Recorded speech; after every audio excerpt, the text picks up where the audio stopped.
Okay, this is the Awan Brothers Part 4. This is for Paul Manafort. So it's the tweet storm is at Paul Manafort. This is for his defense. As I mentioned before, if he's called in front of the House Intelligence Committees about his Russia ties, one of the best defenses is actually telling the committee who actually did the hacking or presenting a reasonable alternative, and that's going to be the Awan Brothers. The Awan Brothers, for Paul's benefit, are three Pakistani brothers and their wives. Two wives that were involved in wiretaps, both through the physical wire, but also cell phone hacking. They were obtained White House visas through another brother named Omar Awan. They all had top secret access, and they were all from Pakistan, except the wives. One wife was from Ukraine, it looks like.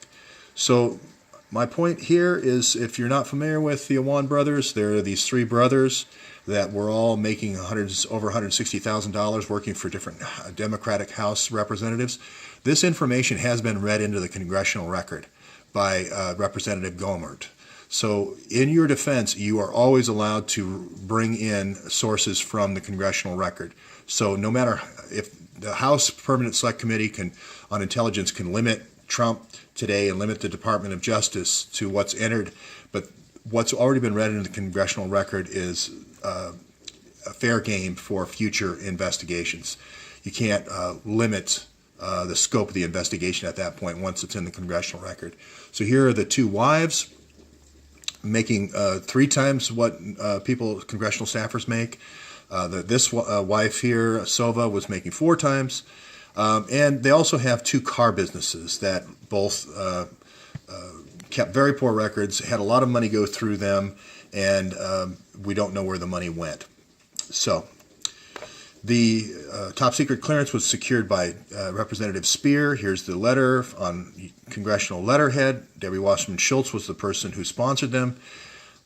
I've talked in the past, there's many news articles about the staff being under investigation for theft of equipment. So that goes right to hard drives, thumb drives, and so forth, which could have contained classified information. The other thing I've talked about is that they had an external server. This is the article that talks about that. There was also 20 burglaries of congressional offices here. So again, if people are looking for ties to the Russians, how the Russians might have gotten certain secrets like the CIA's hacking tools recently, they need to look no further than our most top intelligence committees in the House.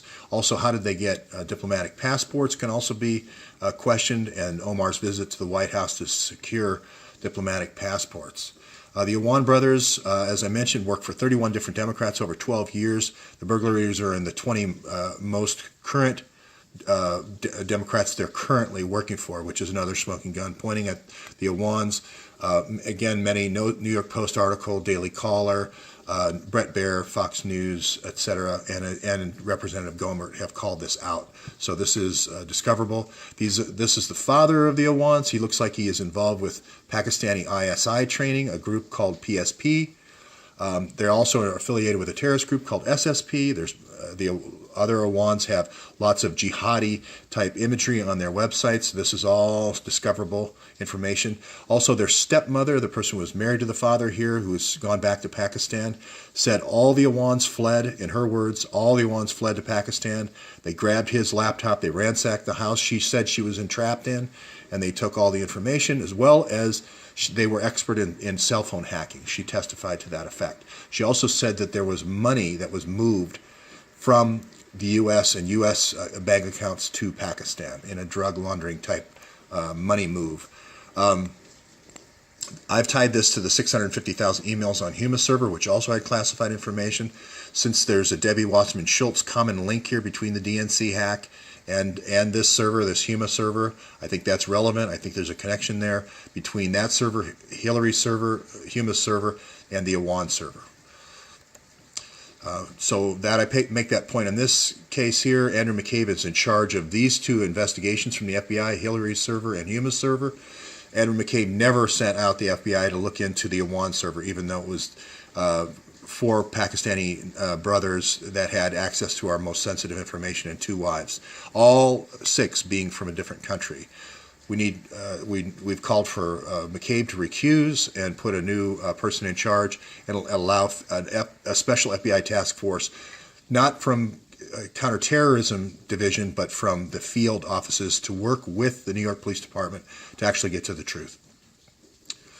I should have mentioned that the smoking gun here is Robert Boyce, who has said definitively that these emails, the human server contained classified information, also sex exploitation, child exploitation, and money laundering.